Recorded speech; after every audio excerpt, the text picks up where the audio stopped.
Howdy folks, I want to do a quick video real quick on what might be initially kind of a challenging question. So here we're asked to find the projection of vector u onto vector v. Remember, so we take the projection of a vector, that's the one we want to project downwards onto, and that's the vector we're going to be projecting it onto. Let's go ahead and look at it. Since we're in R2, it's pretty easy to sketch a picture of what's going on here. You don't need to do this in general. You could just go ahead and use the formula, but I think it's helpful to, whenever you can, sketch an image. So let's go ahead and sketch vector u here, which is the vector -1, 4.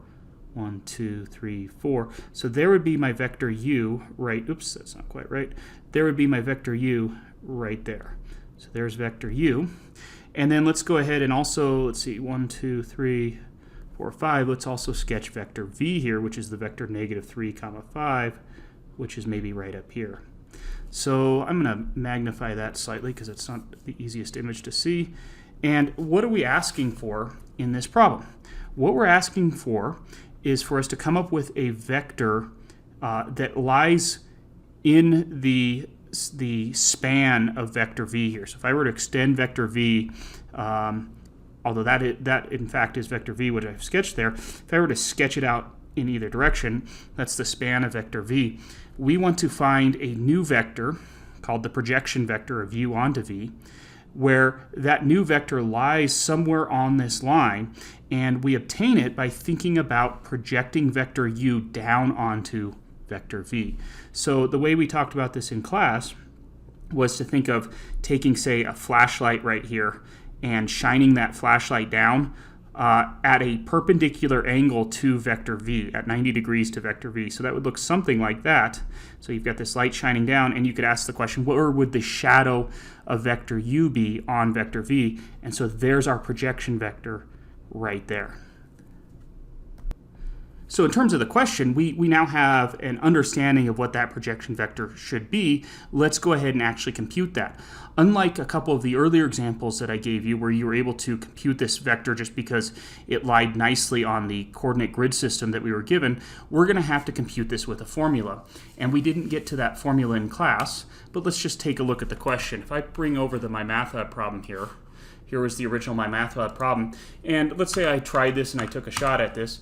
Notice that it's going to give me the definition of, or the formula for computing that projection vector.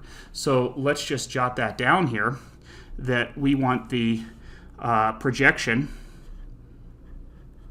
of vector u onto vector v.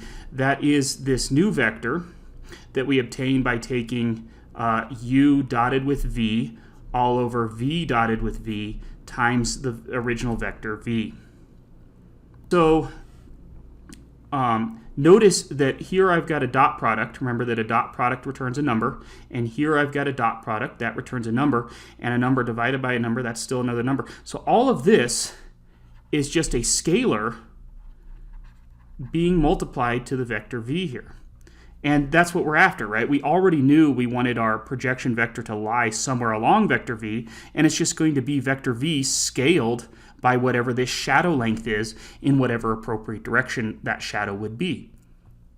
So what we'll need to do is we need to compute u dot v, and I should have put lines over those. Hopefully you follow.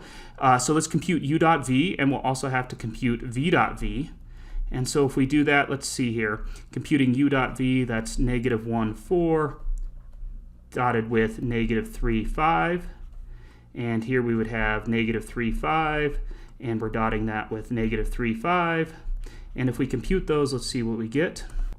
So let's see here, if we do that dot product, we get +3 plus 20, or I get 23 for that. And if we do this dot product, we get +9 plus 25. So 9 plus 25, so I get 34 for that. And so what we have is that our projection vector of vector u onto vector v is just this vector right here, 23/34 times the original vector v here. And the original vector v was -3, 5. And I like to, you don't have to do this, you're welcome to keep this scalar out front. I like to, whenever I give a vector, distribute it through, and that's just a personal choice, so I'll do that.